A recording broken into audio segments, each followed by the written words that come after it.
Hello and welcome to another edition of Shoot the Defence, brought to you by the FNX Network, My Sportswear and the Offside Trust. I'm your host, Stel, and I'm joined by Yannikis, Rhodri Giggs, and Mark Meredith. One at a time. How you doing? Good. Yeah. Great to have you back because you were ill last time. I was. On death's door. Happened. Man flu. 100%. Next. Mark, how you doing? All good, thanks, Stel. Good to be back on and happy after the weekend's results. You're not sweating anymore, are you? Sorry? You're not sweating anymore, are you?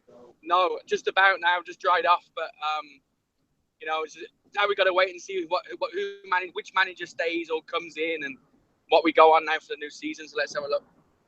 Absolutely. And Rod, how you doing, mate? Yeah, I'm good, mate. Good. Recovered from that ball fest on the weekend, but yeah, all right. Yeah, we're going to have to talk about that, unfortunately. But anyway, let's talk about Chelsea, shall we? Because they've edged closer to the Premier League title without even breaking a sweat in a 3-0 win over Middlesbrough. Tottenham's 1-0 defeat at West Ham on Friday means Chelsea are only one victory away from their second title in 3 seasons. Meanwhile, Borough joins Sunderland in the Championship next season. Give me the smallest violin in the world, please. Mark, aside from a bump in the road at Old Trafford and a loss at home to Palace, Chelsea have glided their way to the title, haven't they?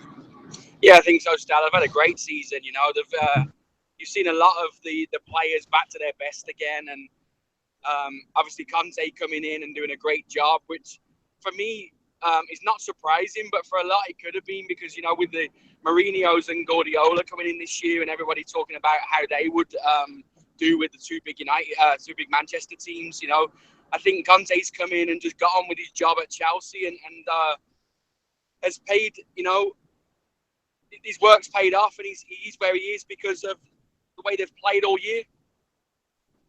Absolutely, absolutely. And Rhodri, Cesc Fabregas stepped in and put in a performance that was absolutely superb. He's one of the most underrated players in the league, isn't he? Yeah, he is, but you know, he's been at 2 top clubs with Arsenal and Barcelona. I don't think that it's in doubt about his offensive play, but the only reason I could see him not playing is obviously his weakness in defensive. So, because there's no doubt in his ability going forward, but the only reason why I could see not playing him is he shirks his defensive duties. So, but yeah, there's no doubt he's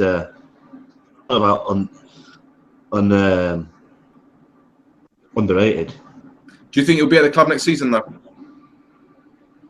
I don't think he'll be there next year. I think he'll be somewhere else. Yeah. Any ideas? Hopefully. But will he play? Did he play under Mourinho?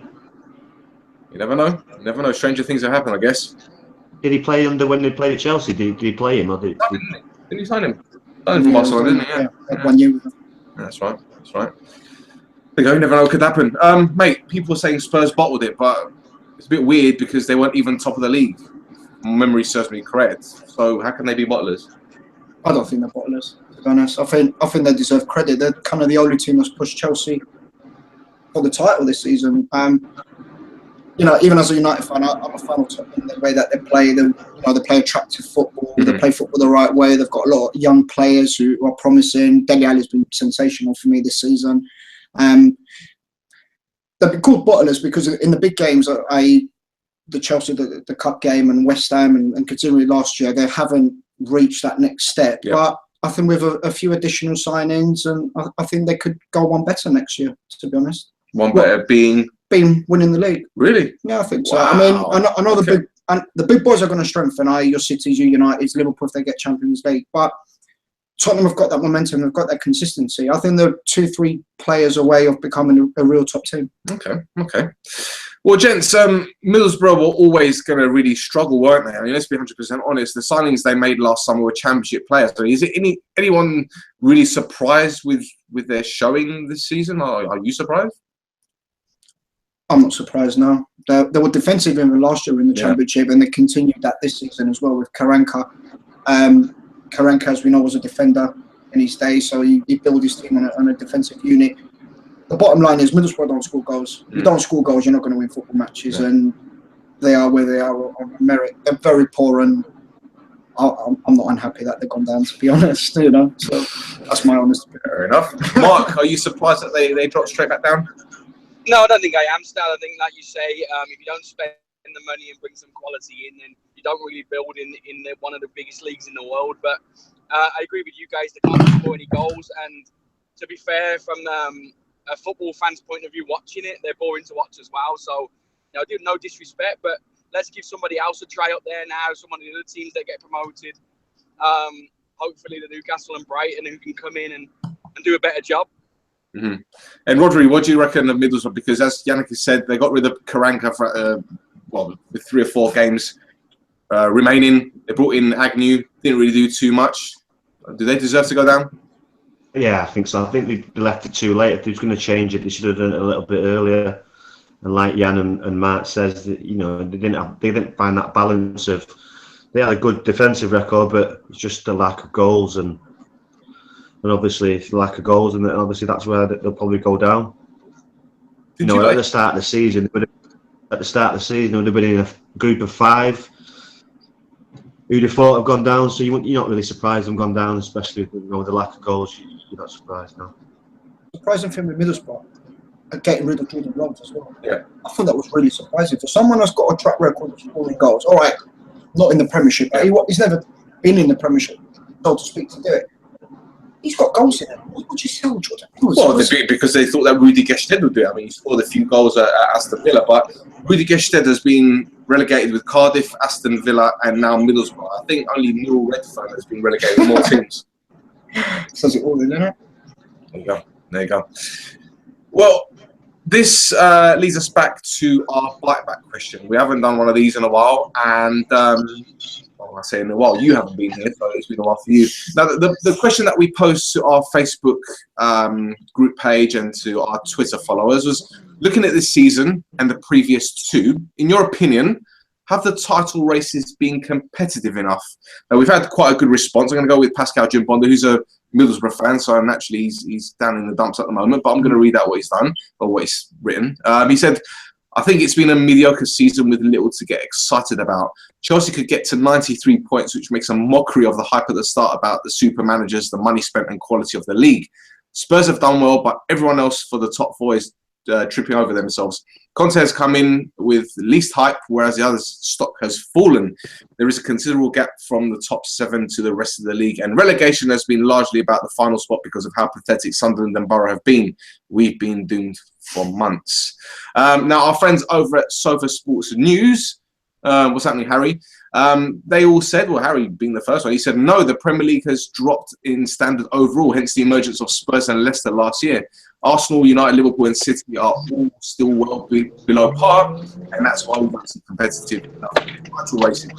Dan DeLuca says it's been the same in Italy, Germany, France last season, and while every time an emerging side are told their players have to lead to improve, then it may be a regular occurrence where a team gets a lead and suffocates it out.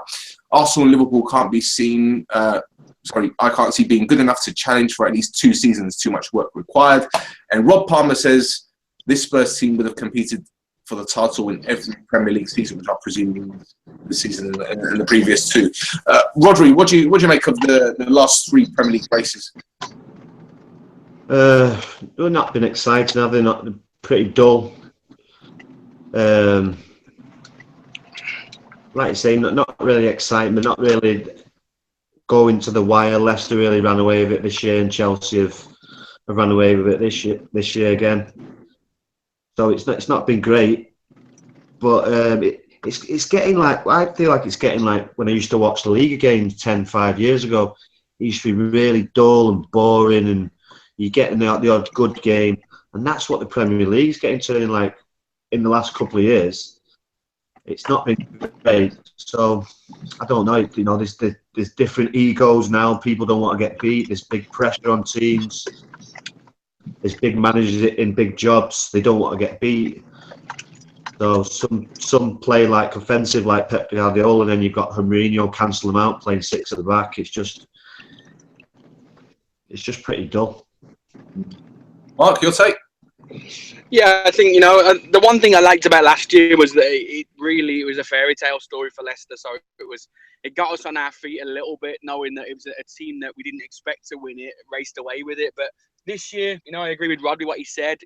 Teams are now afraid to lose. There's so much pressure on these big managers and big clubs now that they're going out and going to any lengths to lose games, and it's starting to become a little bit boring and the same thing over and over again. Watching it, there's not really been an outstanding, exciting game that I've sat down and watched this year. So, hopefully that'll change before the end of the season.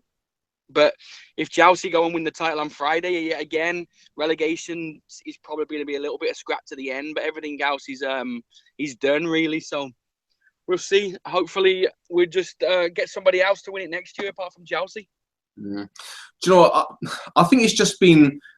I'm not going to include Chelsea's first title win when Mourinho returned 3 seasons ago, but I'm talking about last season and this season. You'll notice a pattern in the sense that all the teams that should be challenging normally, they're going through a transitional period. 2 years ago, Van Gaal came in, or 3 years ago, Van Gaal came in, and last season, obviously, he was rebuilding. There's still a lot of deadwood at United. Spurs were on the rise. Liverpool with a change of management. City, obviously, with Pellegrini, players not knowing what's going on with who's coming in, who's coming out. And obviously, Guardiola was announced and they down tools.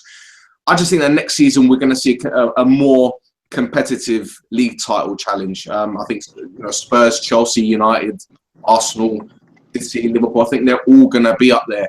I just think that this season was one of those, the TV money's been implemented. Everyone's rebuilding again.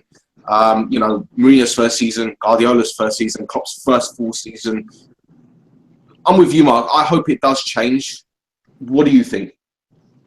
It has to change. The quality of the Premiership has dropped dramatically. You can tell by the teams in Europe as well, in the Champions League.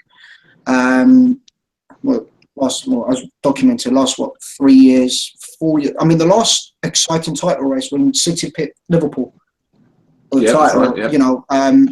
That was 4 years ago. So It just shows the last three seasons how easy it has been for the teams to win the league. I agree with what Harry said. The bigger clubs, so to speak, haven't challenged now for about 2-3 years, and they need to step up and make it a more better, exciting, competitive. Is it coincidence that if you look at it as well from recent years?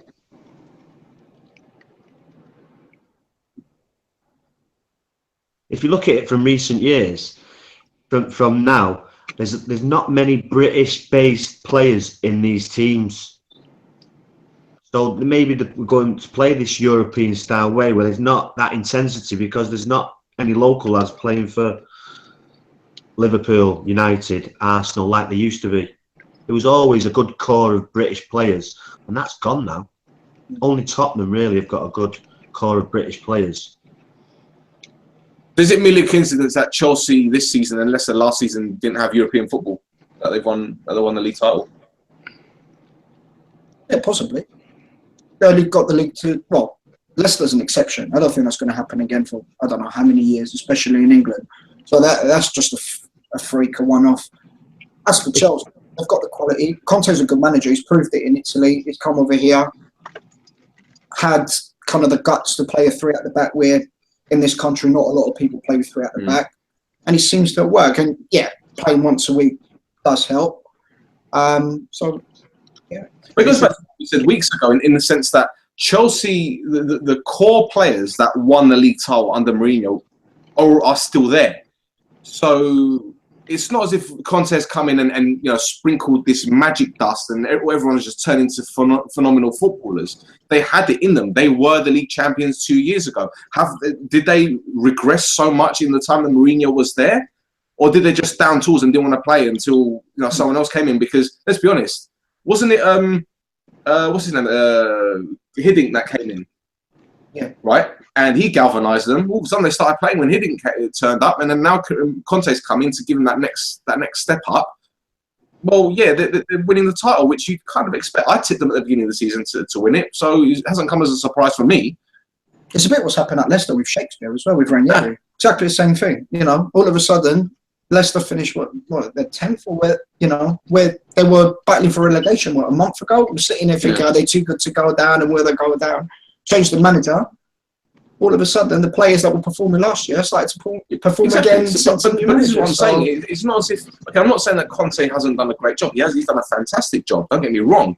But at the same time, when you're Chelsea and you've got your Costas, that's going to get you 25 goals a season. When you've got Cahill, when you've got one of the best goalkeepers, when you've got Eden Hazard, Kante, and you're playing one game a week, okay, forget the League Cup games and the FA Cup games, how can you not win the league? Yeah, no. How can you not win the league? To be honest, Liverpool should be disgusted with themselves because they've been in the same boat and they haven't mounted the charge, have they?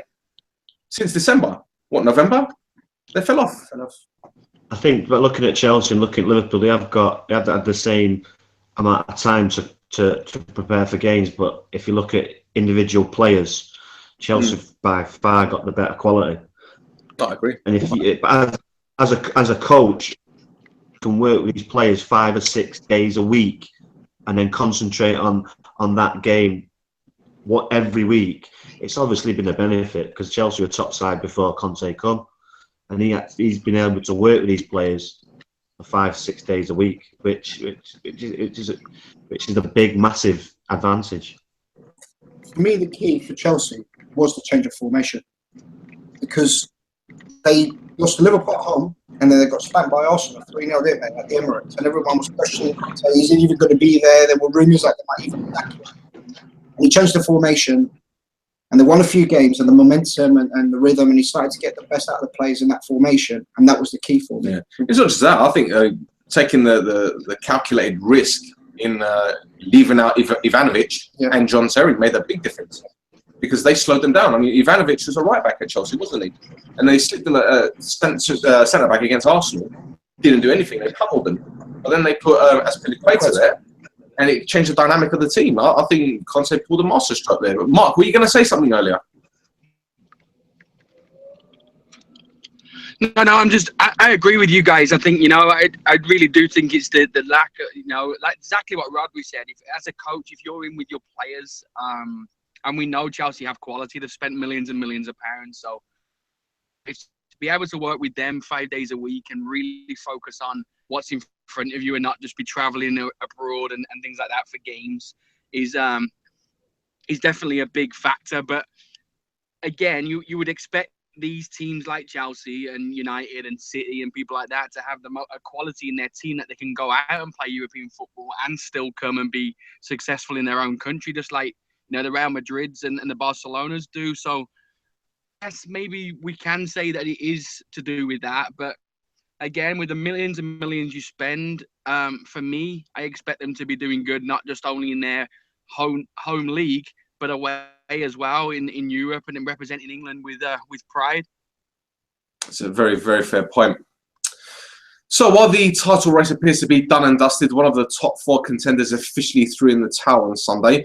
Arsenal's 2-0 win over Manchester United put the Gooners back in contention, while Jose Mourinho said the main focus is on the Europa League. I think 4 years ago, I said winning the Europa League was an embarrassment. Mate, I know you were livid at full time. I saw your tweets. I didn't want to text you because, well, actually, I thought you were suicidal, really. Have you calmed down? No. Wasn't happy with the performance, wasn't happy with the team selection. Yes, United have played a lot of games, but to throw in the towel like that at a big game like Arsenal, I thought was pathetic, to be honest. Okay, let me stop you there for a second. Tell me. Why were you unhappy with the team lineup? What's wrong with it? Too many players that haven't played for a very long time were just thrown into the deep end for one game. Smalling, Jones, Mata, Rooney, all these players haven't played. I mean, Tuanzebe was making his debut. Okay. All these players were thrown into the deep end in a game like that. Now, I can understand the manager's selection of the Europa League is the most important, but it's not like United lost that Vigo. They won 1-0. So they're in a very good position, right, to go and win the second leg at home. Now, Liverpool drew earlier on Sunday. So it was 2 games in hand with 5 points. Now, if they beat Arsenal, they're 2 points behind Liverpool with a game in hand. You win that, you're in the Champions League spots. Now, I'm not saying you're going to qualify, but you're in there. So Mourinho kept talking all these weeks about there's 2 doors open for the Champions League. He closed one of them. The risk now is, if United don't win the Europa League, it's a disaster to me. Okay, now I agree. Having said that, what happens if Eric Bailly comes in and he turns his ankle? Then what? We're going to Celta Vigo. You play Smalling. You play Jones. Okay. Now, see, here's the thing. Now we've played with them all season. No, but what I'm saying, who would you rather have, a fit Bailly against Celta Vigo, or Chris Smalling? I love it, fit Bailly all day. But there you go. But there you go. That's hindsight, because if you look at everything that's happened this season with injuries, we've coped there with you whatever go. We had. But it's not about coping now. You're at the business end of the season. But he's rested Blind. Right. For even to play him. Okay. Is Blind better than Smalling and Jones? Yes, I'd say so. I'd say so. Yeah. I'd say so. I don't know. I think Rhodri, tell me something. Talk to me. Do you agree with who do you agree with? In what context? What? Well, he reckons that the team selection was wrong because you should have played the stronger team. And the teams, I don't necessarily the team selection was weak. You know, some of them players who had just been thrown in didn't do too bad. Smalling, he's been doing that all year, getting underneath the ball, not judging the flight of the ball. Don't know what it is with him. He needs to. I don't know what it is. How many times the ball comes over and he gets caught underneath it? As a defender, you'd think something he'd work on, but it just consistently happens. It was the more defensive shape that, you know, it's a free hit. If you're going to go there, why go so defensively? Just go and attack them. They're not the best defensively, Arsenal. Yeah, it might be. You might get beat 4-3, but it's better than that drab that we've seen on Sunday. It was just, if you're going to play Mata and Mkhitaryan, you can't play him as a left wing back, as a 6. It was just, no, it was just, and Wayne Rooney as well. He was off as well. He huffed the ball. Basically, let's face it, it was a lucky goal, and the second goal was Chris Smalling's fault. Really, it was a good taken goal, but Chris Smalling should have defended better. Well, Rod, I mean, you mentioned Arsenal's first goal. I mean, up until they took the lead, it came out of nowhere. Really, it looked as if the game would end in a draw. It just seemed that both sides weren't prepared to take any risks. Yeah, this is what I go back to saying earlier. These managers are under massive pressure. They need to manage the teams because they've got, obviously, Jose Mourinho's got one eye on Thursday. So he doesn't want to risk other players. That's understandable. But just go and attack more. Just I don't know. It was just frustrating. As a Man United fan, it's better than last year. So you'll put up with it for so long. But next year, if he's doing the same thing, then I don't think many United fans will put up with it, to be honest. 4 games against the big boys this year, United haven't scored a goal away from home. 25 games unbeaten, United could end up 6th. Yeah, yes, I understand this, and I'm hearing these stats over and over again, you know. But we keep saying this, that if we took our chances against your Hulls, your West Broms, against this one, against that one at home, we're challenging for the title. So 1 minute it's 25 games unbeaten and we haven't moved anywhere, and the next minute it's like, well, if we took our chances, then we're challenging for the title. Fine margins, my friend. You should know this. You should know this. What happens if United win the Europa League? What happens? Are you going to turn and say, oh, well, Mourinho played the shit team, the rubbish team against Arsenal? Are you? I think it's dusting over the cracks, to be honest, for this season. I don't think it's not been a great season for whatever way we look at it as United fans. It's not been. Yeah, I agree with Rhodri. It's better football, so to speak, from the last 3 years under Van Gaal and Moyes. Yep. And the direction the club is going is better. That I can understand. Mourinho's come in. A lot of players that maybe their diets were wrong or the performances or they were selected by previous managers. Mourinho's not having that. Yep. You know, we've seen that over the season where he's ruthless and that I like. Mm-hmm. But there's no hiding the stats, the facts, the results, the amount of shots we're having away from home against the big. We're Man United. Okay. You can't go. I mean, even like Arsenal the other day. I agree with Rhodri again. In a game that he's practically given up and gone, it's a free game. If we win, great. If not, I've kind of accepted it. Why not attack? Okay. Go attack. Go and play the United, so to speak, way. So tell me something then. Okay. Yeah. Let's talk about we're going to ramble on about United, which I don't really want to be honest. But let's just break this one down, right? Yeah. The first test he had was Liverpool away. Yeah. United had so many injuries, this and that. Liverpool were on fire at the time. He parked the bus. Yeah. Was that a good result? I'm going to stop you. The first test was Man City at home. And he tried an expensive style of football. You said away from home. I'm talking about away from home. Away from home, yeah. You parked the bus. Right, so you went to get was it a good result? At the time, would you have taken a 0-0 draw? I would have, yeah. And we got a 0-0 draw. Yeah, but let me finish. Okay. Let me finish. What's the next game? What's the next game we had? Chelsea. Chelsea A goal down after 20 seconds because of Smalling, the guy that you play instead of Blind. Okay. Yeah, remember that? Yeah. Yeah. The next game. Who was the next? The next one was City away, 0-0. City away. Okay. Herrera puts his chance away before half time. Then what?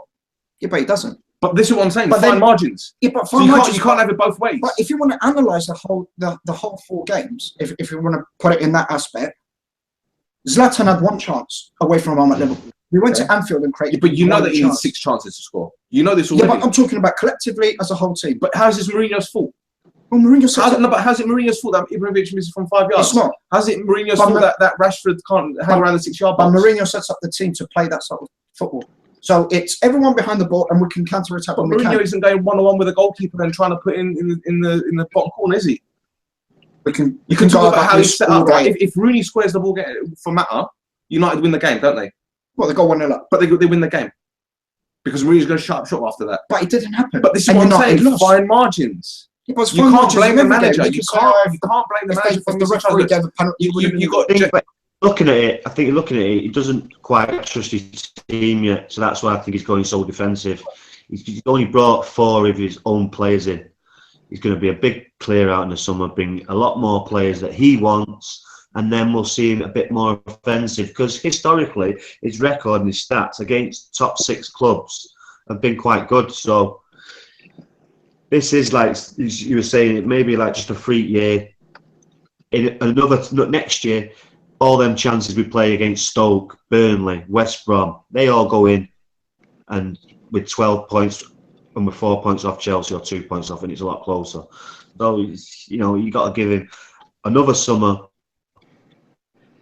get out the players that he doesn't want, and then we might see a bit more offensive play from him. But this year he has been unlucky, but sometimes it's just too defensive for Manchester United. They've got a way of playing, and he's going to have to get more offensive next year. But he can bring in defensive players and the midfields that he wants, and then they can go from there. Fair enough. Well, Mark, you've been waiting for a while now. He's probably still thinking, bloody hell, it's United show again. Look, Ramsey and Chamberlain really stood out on Sunday, while Transabe had a fantastic day against Alexis Sanchez. Now, this new 3-4-2-1 system Wenger's implemented is working quite well so far, isn't it? It is. I think it suits the style of what they're trying to play. I think they've got the players to do that. I like that. The formation. I've tried it myself with a couple of teams, and I think if you can get 2 players that can come up and down the field as wing backs and 3 really solid central defenders, then it can work. And I think he's used it, and the players have really come against that. He must have been practicing a lot of it in training, and they've come out into games in the last couple of weeks. They really are impressed. But again, with Arsenal, we say it every week. We just talked about United painting over their cracks, and these couple of wins, this win in the semi-final of the FA Cup, and then this win against United, is just painting over the real problems for me that the manager probably should be now walked out and changed next season. But I just can't see it happening just because of these little results that he keeps getting. The thing is, gents, should Arsenal win their games in hand, there'll be 3 points behind City, 4 behind Liverpool. I mean, looking at the remaining fixtures, this weekend is pivotal. Arsenal have got to play Southampton tomorrow. Then they face Stoke away on Saturday. Then it's Sunderland and Everton, both games at home. City have Leicester at home and then Watford away. And Liverpool face West Ham away and Middlesbrough at home. To be fair, on paper, for me, this is Arsenal's big chance to get into the top 4. How do you think it's going to go? City and Liverpool are going to get 3rd and 4th, yeah. 100%. Yeah. Especially with Leicester's resurgence. Well, if you look at the fixtures, Watford are on holiday. They've been on holiday for the last 2 months. So, Middlesbrough have just been relegated. So, and Arsenal, banana skin away at Southampton, banana skin at Stoke. Everton are always not the easiest teams to play against. I think Arsenal, out of the 3 clubs, have got the tougher fixtures for me. Yes. And the fact that City and Liverpool got the points as well. Sam away for Liverpool, that's a tricky one, isn't it? Which one, sorry? Sam away, yeah. Sam away, just beat Tottenham if they build on that. Well, look, let's be honest. I think West Ham raised their game for that one. Yeah. They really did. I haven't seen West Ham play like that at home all season. Have they even played like that? Have they even won a game at home this season apart from that one? I don't know. They didn't even turn up against us, and usually they got Miklosko in goal, just saving everything. Rod, what do you reckon? So you think the ball's in Arsenal's court, or is it going to be sitting Liverpool? No, I think it'll be sitting Liverpool. I think Arsenal will miss out along with us, but we'll win the Europa League, so we'll just sneak in. Excellent. Mark? Yeah, I'm with Rhodri on that one. I think United will get in with it through the Europa League. I think Arsenal will have one more slip up before the end of the season. We see it most years. So, like we just said, banana skins away. And they're going to drop one more game, 3 points, and I think that's it over. So we'll see what happens at the weekend. Fair enough. I think historically as well, they struggle at Stoke, don't they, Arsenal? They got lots of Stoke. Well, it's not a cold Wednesday night. It'll be Saturday afternoon. So in June, it's windy there. It's free. Where it is, it's horrible. It's right. They haven't got the corner filled up, have they? But they're going to fill it up, aren't they? So it's always windy coming through, but it won't be as cold as a December night. I know that. Fair enough. Well, James in the Facebook live chat says Arsenal's season was over weeks ago. Last push is in vain. Thanks, James. And thank you to everyone that's watching live on Facebook, because it's the first time we're doing it. And we've got quite a good little following there. So I'm chuffed with how that's going. Don't know what it's like on YouTube, but who cares anyway. Right. There's only one relegation place to fill when it currently belongs to Hull City. Now, their shock 2-0 loss at home against already relegated Sunderland leaves them a point behind Swansea, whose 1-0 win over Everton gives them more hope. Meanwhile, Crystal Palace, or as my uncle used to say, Crystal Palace, they lost 5-0 at City, which means they're 4 points off Hull. Swansea travel to Sunderland on Saturday, then Palace face Hull on Sunday. Now, Swansea end the season at home to West Brom, who also have the deck chairs out, stripy ones like their shirt, while Palace go to Old Trafford, which could be a dead rubber game, and Hull face Spurs. Again, does anyone give Hull a snowball's chance in hell? I mean, they blew their chance to stay up at the weekend, didn't they? I said Hull will go down 2 weeks when I was on the show, and I think Swansea have got a momentum at the moment. They've got a good result at Old Trafford. To be fair, they should have beaten United on the day.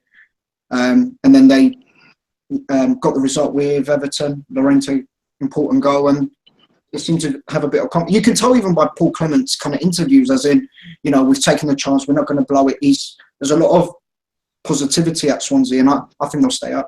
You've got a head coach. Let's be honest, I'm not going to lie. I was very sceptical when Clement was brought in. I thought, hang on, he didn't do a good job at Derby. But what he's done, and you look at his CV, assistant coach at Paris Saint-Germain, assistant coach at Real Madrid, assistant coach at Bayern Munich. Fair enough, he followed Ancelotti, but he's no mug. Yeah. Ancelotti wouldn't take him around just to pick up paper or whatever. He's a good coach. And it wouldn't surprise me if that. Personally, I think Hull blew their chance at the weekend. They should have beaten Sunderland, who, as I said, they're already down. Rod, I know you're not the biggest fan of Swansea's. They're going to stay up, aren't they? Still think they'll go. I still think Hull might sneak it. Yeah. Is that wishful thinking, though? Yeah. That's the Cardiff hat on, isn't it? Who've Hull got last 2 games? Hull have got, they've just got, they've got Tottenham. And they've also, what have they got? I should put that one down, shouldn't I? Oh, they're away, aren't they? Or they're going to be away? Tottenham at home and... Palace away. They got Palace away. They got Palace away on Sunday afternoon. That's a massive game, that is. Yeah, exactly, yeah. Yeah, Palace away. Because Palace need to win as well, so that's a difficult one, yeah. It's 38 points, Palace, and Hull on 34. If Hull win, that brings Palace back into it, and they're still so I'm not. Yeah, it's a tough ask, but I still think Hull will get one more win. That means they'll beat Tottenham at home. Wow. Okay, Mark.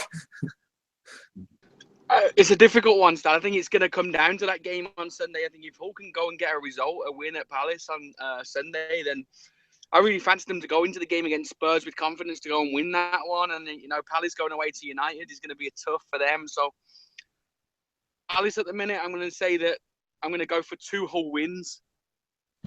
Wow, that's bold. That is bold. But you know what? Anything is possible. We've seen stranger things happen in the Premier League. I'm a Birmingham fan. He's got a decent record at Hull manager as well. He's only been beat once.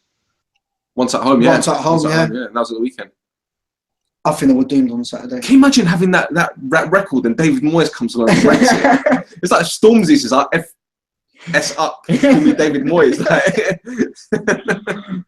Stormzy was right after all. That was a disastrous result. Losing to Sunderland at home. Yeah, massive. Yeah. Massive disappointment. I think they were doomed by that. They got John O'Shea and Jason Denayer in the team. How can you lose to Swansea, to Sunderland? How can you lose to them? 2-0 as well. Not even 1-0. 2-0. It just tells you how much pressure that Sunderland must have been under, and that just release, and we got a result. Mad. I just can't believe it. Anyway, let's move on to another news section, and an exciting yet nervy final day for Mark in the Championship. Saw former Premier League champions Blackburn drop into League One despite a 3-1 win at Brentford. Brentford. There you go. See, I'm not that dyslexic. Yeah, Nottingham Forest 3-0 win against Ipswich, coupled with Birmingham's victory at Bristol City, meant Tony Mowbray's men have become the first team on the list of Premier League winners to fall into the third tier of English football. Again, smallest violin in the world, please. Mark, your boys Birmingham made you sweat in the last 20 minutes, but they held on. You lucky. So? Yeah, for sure, Stan. I was still shaking until yesterday, so it was a hard one. I tried my hardest to stay asleep because it was 6 a.m. kickoff here in. So I thought if I sleep until around 8, then I can just turn my phone on and see the results at the end. But unfortunately, having two little boys that are Birmingham fans back at home, that didn't work when they were phoning me and telling me the score halfway through. So, it was nervous. They've gone out there and they've got 2 good wins against Huddersfield and Bristol to keep themselves up. But for the season, and we've been talking all show about painting cracks over, and it's just not been good enough. We can blame the players. We can blame bringing Zola in. We can blame the board. But we should never have been in the position going into the last game that we were in. We sat Rowett in 3rd place. We have to remember that just 6 months ago. The last game, having to win the game to stay up is disastrous, really. But we got there, and then let's hope now Redknapp can sign a deal, come in, bring in his players that he wants. I'm sure there's the Defoes and the Crouches and the Kroenkes and people like that who is always on his lips. So he's in and see where we go for next year.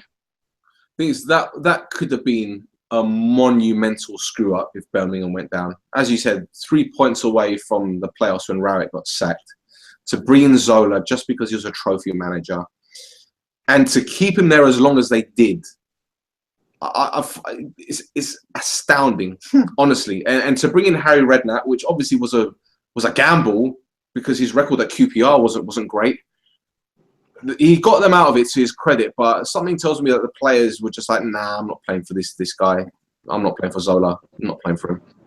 I think so, Star. When you look at the last 2 games, and your captain Michael Morrison comes back in from injury. He's been injured for the last 5 months or so, and then the last 2 games he comes back and he's fit and plays 90 minutes in both games.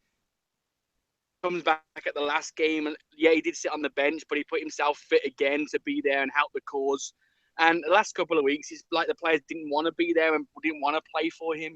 Losing 2-0 at home to Burton before Zola walked out, and that game, and he said it's probably one of the worst performances he's ever seen them play. So to go from that and then bring a new manager in who's put a little bit of buzz to the supporters and to the players and things like that, and then get them players wanting to play again for them and for the badge, was a great achievement for Redknapp, but disastrous season, which has been saved in the last 2 games. So let's just hope, fingers crossed, we're not in that situation again next year.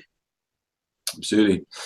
Rhodri, I think I speak on behalf of most United fans when I say good riddance to Blackburn. Yeah, I'm still bitter about Jack Walker's millions. Yeah, I'm still bitter about Alan Shearer turning us down. And yeah, I'm still bitter about 95. Are you bothered? Not one bit. One bit. They're just one of the clubs that dodgy owner. Every time you see the games on the TV, the ground's half empty. It's just when you see it from 95 to now, it's just sad, really, isn't it? It's just because they've got a good history, Blackburn. They got a Premiership, but good luck in League One. The funny thing is, and here's the irony. Sam Allardyce, he was sacked from the Newcastle job, they got relegated. He was sacked from the Blackburn job by Venky's, and look what's happened to him. I mean, so he must be some kind of voodoo doll or something, Sam Allardyce. Honestly, whenever you sack him, he comes back and bites you on the arse. I mean, look at England now. Sunderland, yeah. See, well, he left, didn't he? But when they sack managers, when they sack him, it just karma just comes and bites someone on the arse. I don't know. I was going to say England, but same old with England. Well, you never know. Yeah. But look, I mean, I was glad to see Forest. They're a club steeped in history. It's really sad to see the state that they're in. I made that for Mark Warburton as well, especially the way that he was treating the Glasgow Rangers. They performed on the last day of the season. Sambalonga got them out of trouble. Then he had a blinder. He's a beast, isn't it? But it's good. I mean, when you watch Forest, they've got like 25,000-30,000 people there most of the time as well, even at the hard times. And they're a massive club, Forest. That's not, make no mistake about that. And biggest club in the Midlands, yeah? No. You there, Mark? I can't hear anything. They're talking about new investment as well. They're talking about the Olympiacos president, Marinakis, to come in and that would be the biggest disaster. I mean, their owner now is a pussycat in comparison to this guy. That's right. I'm not even going to say what I know about Marinakis or I've heard about him because he'll get me sued. But he is not the guy that will listen. He slapped Djibril Cissé and made racist comments. Why would you want that guy in charge of your club? Scumbag, scum. Well, that's who they're looking to get. Well, that's the big talk as well, isn't it? So, but Warburton's a very good manager, I think. I mean, he did well at Brentford. Rangers, he did what he had to do. He got them up. We all know about Rangers and the financial difficulty, and they can't compete with Celtic. And he did well, to get them second, third. I know we're talking about Rangers, but it's the now Rangers, not the the then that we knew. I think if he spends a few bob there, gets the right players in, I think they could maybe play us for us next year. He did a fantastic job at Brentford. He did, for what they had. Exactly. And let's be honest, he laid the foundations for them to move to this new stadium. I'm not saying he's solely to get the credit for it, but as I said, he made them a force in that league. Uwe Rosler came in and the rest is history, so to speak. They haven't fully recovered since he left. I think he's, again, good foundations at Glasgow Rangers. I mean, the youth academy is thriving. Yeah. Again, I'm not saying he should take the credit for it, but I think, didn't Glasgow Rangers player 15 years old join Chelsea today? Yeah. So you got to credit the guy for something, and for keeping them up, especially with the team that was relying on Nicholas Bentner for most of this season. Come on, you got to give us survival. Exactly. Yeah. He's like Rosenberg now, isn't it? Just like good luck to him. Let's move on to Australia, down under, front of a shrimp on the barb and all that kind of stuff. Sydney FC were crowned A-League champions after beating Melbourne Victory on penalties. Now, mate, we spoke about Graham Arnold a couple of weeks ago and how he dropped players because they were on yellow cards or whatnot. His side has broken 4 major records, which is incredible given the state of the league at the moment. The highest points tally, most wins, most goals scored, least goals conceded. Penalties or not, they deserve the title, didn't they? Oh, absolutely. They've been the better team over the period of the season. It's a very weird league, the Australian League, in a sense of they were 15, 17, 18 points clear, whatever they were, ahead of Melbourne Victory, but they still have to play them in a playoff to win the title. Yeah. So at the end of the day, that for me, they deserve it, as you documented as well, to break them 4 records and then to go on and win the league. It's been a brilliant season. But they powered through teams. Yeah. It's not as if they were winning 1-0, they were winning 2-3, 4s comfortably. Holosko had a really good season as well. They had a really good strike force there, and defensively they were sound. I think they only lost to Western Sydney, which was their rivals, and Western Sydney right there, beat them 1-0, and that was probably the most disappointing result of their season. But if you want to look at overall, they deserve to win it, absolutely. All right. And now to a country with financial problems. Now, over 40 people were injured as BAOK and AK Athens fans clashed before Saturday's Greek Cup final. Now, trouble started when both sets of fans met on a bridge outside of the stadium, an area the police didn't occupy, which isn't really surprised given that we know the Greeks very well. Riot police intervened around 30 minutes into the fracas, brilliant, and they used stun grenades and chemicals. Yeah, there you go. Chemical warfare. The fracas continued in the stadiums, which actually delayed kickoff. Now, Bark won the game 2-1, although the winning goal appeared to be about a yard offside. Did you see it? Yeah. Did you see the equaliser, by the way? The goal, the Ajax equaliser, where the goalkeeper went to catch it. Went to catch it. Yeah.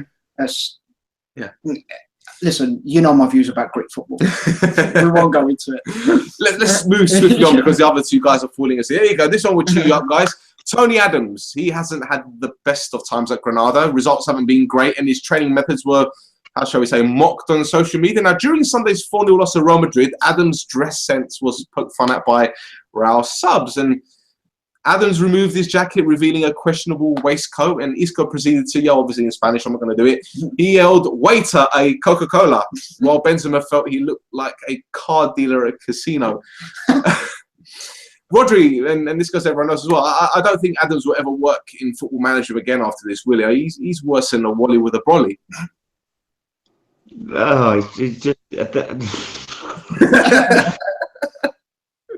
It's just something footballers do. They would have been sat on the bench, bored, thinking, and they've seen his waistcoat.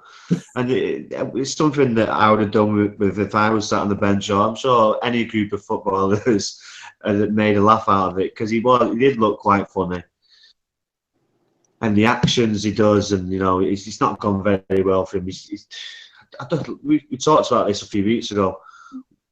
What credentials has he got to get them out? I just don't see why he's gone there.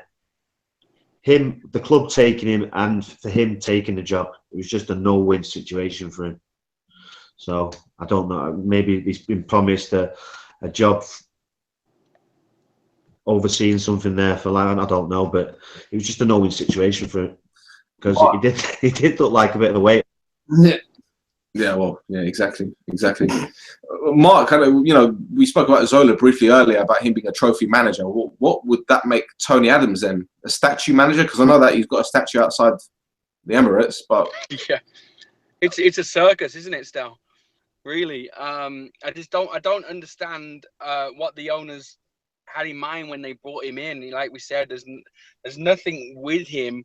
Apart from he was a good football player. He did his job playing, but he's not even had anything to give him on the coaching side. So I don't know how he got the job in the first place. Now for me, I held my hands up, and I said the same thing when Gareth Southgate first came in, because I've seen Southgate play in the same position as Adams does, and then come out of playing and go straight into coaching, and we questioned it about, is he ready for coaching? He's not qualified. He's got nothing. He's just a footballer trying to do this job.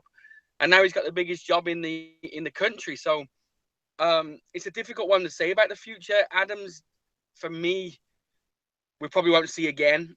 But who knows? Is somebody going to take a gamble again and do that? Because I still think England made a gamble by bringing Southgate in. I hope it proves me wrong. But we'll have to see what goes on from there. But see, this is the thing, right? Okay, I get the whole training ground thing, because they call them shuttles and all that kind of stuff that he was doing. And obviously people are going to make fun of it. And if you're not there witnessing the whole training session, then you don't know what happens. Yeah. But wearing clothes that make you look like a clown, and then having the opposition bench actually laughing at you. I mean, okay, fair enough. It was a disrespect. You can't say it wasn't. But at the same time, I'm sitting there thinking, the guy probably doesn't care now. He's like, well, I'm on a hiding to nothing even before I came here. So what am I going to do? Whatever. I can't see him getting another serious job. I really can't. Who's going to want to employ him? With the players taking the mick out, I don't think you need to read too much into that. We know that's what players do. They take the mick out of each other. They've looked at him. He's looked a bit funny, and they took the mick out of it. I don't think can read too much in it. It's his actual coaching credentials and coaching ability to get teams out of a situation that they're in. The thing is, we know why he got the job, because he was coaching out there for a year or so, but he's mates with the owner of the club. That's right. So that's how we know he got the job. That's. I think still he'll stay for next year. I think he'll. Yeah, I think he'll probably manage the division like Segunda. Yeah, I think so. Because in his interview, I think 2-3 weeks ago, he mentioned, as in, I'm going to get this right in a sense of it doesn't matter what league we're in. I think he was already prepared that they're going to be in the Segunda League. I think he'll manage it next year. Okay. I could be wrong, but that's kind of the impression or the perception I'm getting. Ooh. The problem with Granada is not probably Adams.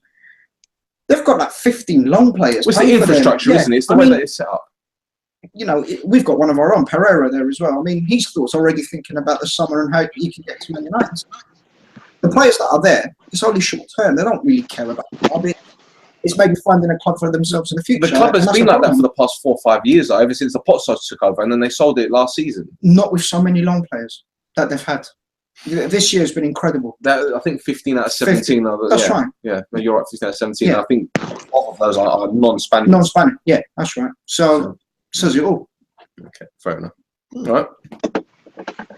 Well, we wrap up our show with one bonkers former Arsenal defender to another. Estudiantes coach Nelson Vivas was sent to the stands for protesting a bit too much during his side's 0-0 draw with Boca Juniors. Sounds pretty normal, right? I mean, yeah, gesticulating and whatnot. Now, Mr. Vivas took things a little too far, ripping his shirt off like Hulk Hogan and lumping the ball down the end of the touchline. Vivas has a bit of, I don't know, how should we say, anger issues, say the least. 4 years ago, he resigned as coach of Quilmes after punching one of his own fans 3 times for insulting him. Which current manager you lot think can go toe-to-toe with him? He's a bit of a nutcase. Diego Simeone. Yeah? He's your pick? Is my pick. If you're playing Street, They're both Argentinians. if you're playing Street Fighter, yeah. Simeone, or his assistant. Oh, Burgos, yeah. Yeah, that's a nutcase, yeah. Rod, who are you picking? Yeah, who Jan just had then. Simeone, yeah. Tracy said, Big Sam! Mark, who are you picking? And don't say Steve Bruce because of his nose. Village for me. Village. Wow. Village is fine. That's one we didn't think about. No. Wow. Yeah, Village, Simeone. We could do like a Royal Rumble. I'll tell you another one that I saw the other day. Mihailovic. Yes. Did you see what he did against in the Turin derby? No. Go on. Aqua got sent off for a challenge. He got the ball, to be fair. Second yellow. He's gone to the assistant. He's in his face, screaming and said it. He got sent off. Mihailovic. He's up there as well. What about Gattuso? Gattuso's come on, Gattuso. Gattuso's one. So yeah, there's a few out there, isn't there? Could do like a Royal Rumble, like a 10-man tag team match. Yeah, Roy Keane, if he was managing that'd be. Yeah, Roy Keane. Yeah, Roy Keane. Yeah, Keane. Yeah, who else? There's still a lot more because we kind of like when we were watching it as we got older, we've kind of got to the tail end of where the football hard men have gone. Do you know what I mean? So the last batch like Roy Keane, Vieira, yeah. Vieira's is he still managing Vieira? He's at New York City. Yeah, New York City. Yeah. Put him in there, I guess. I wouldn't put him up against Roy Keane. He's a softie of a manager, believe it or not, Vieira. Yeah. Suit and calm and collective. What about Zidane? Would you put him? No. Not even for that one. Stuart Pearce. Stuart Pearce, yeah. Spalletti at Roma. Spalletti. He's a fiery one. Yeah, that's a good shout. There's got to be quite a few. There's got to be loads. I'm trying to think of that. I'm going to make a list. Brilliant. Mancini? He walks around with a scarf. He has a scarf on. He walks around with a scarf. It's like 40 degrees. I got this scarf. It's a beautiful. He had a scarf with Fergie, didn't he? What, he's picking on a 70-year-old man? He was a bit far as a footballer, Mancini. I don't know. Solid, I thought. Maybe not. Poyet? Gus Poyet, where is he coaching now? Shanghai Shenhua. Right, anyway, that's it for this week, ladies and gents. Thank you guys for coming on the show. Before I let you guys go, Twitter handles, all that kind of stuff. Rod James Giggs. Mark? Meza0102. Yannick. Excellent. And you can follow us on Twitter at Shoot the Defense. We also have a Facebook group page. We're on Facebook Live. Follow our friends over at the FNX Network at FNX Network, My Sportswear at My Sportswear 1, and Sofa Sports News. And that's it for us this week, guys. Thank you for tuning in, and we'll be back this time next week. Just a quick one. Go. Make sure you haven't got that top on tomorrow. I ain't gonna have this top on tomorrow. No, I promise. I love it though. It's gorgeous. Look at it. Fancy dress. Retro. You ain't seen me doing fancy dress, mate. I would dress up as Beetlejuice. I've got fun. Right, and that's my little thing done and dusted. Right, we'll be back soon. Take care.